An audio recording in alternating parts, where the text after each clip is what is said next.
में ॻाल्हि कंदासीं जलाल चांडे जी ज़िंदगीअ जूं कुझु निशानियूं जेके जलाल चांडे खे पंहिंजी ज़िंदगीअ में एवॉर्ड मिलिया दरगाहनि ते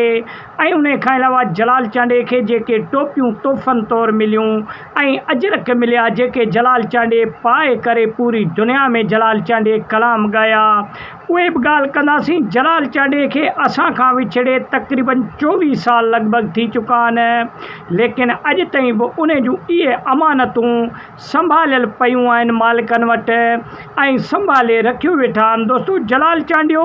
सिंध जो हिकु वॾो फ़नकार हुयो। दोस्तो जलाल चांडियो वाहिद सिंध जो फ़नकार हो जंहिंखे मुख़ालिफ़नि बि सलाम कयो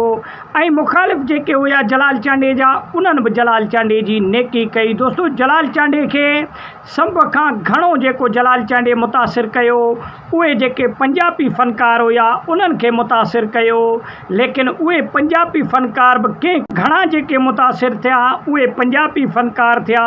हालांकि सिंध जा बि कुझु नंढा वॾा फ़नकार हुया,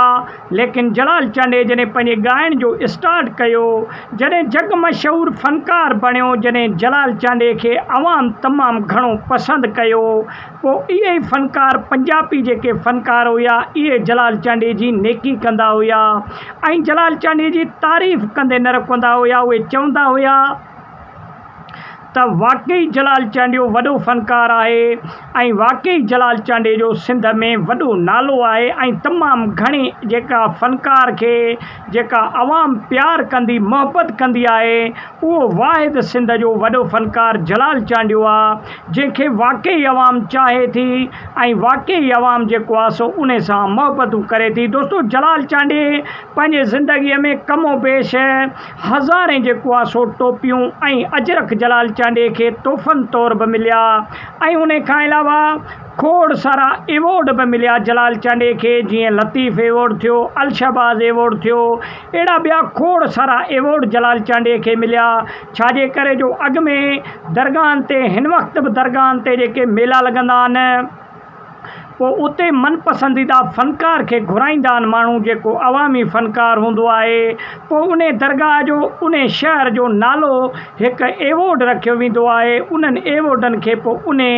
फ़नकारनि खे जेको आहे सो ॾिनो वेंदो आहे। जलाल चांडे खोड़ सारा सोना ताज बि जेको आहे सो जलाल चांडे खे पाराया विया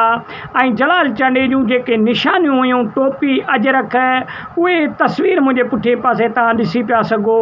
इहे जलाल चांडे जूं टोपी अजरक अॼु ताईं बि मौजूदु आहिनि। जलाल चांडे खे तक़रीबन 24 साल हिन दुनिया खां वफ़ात थींदे थिया,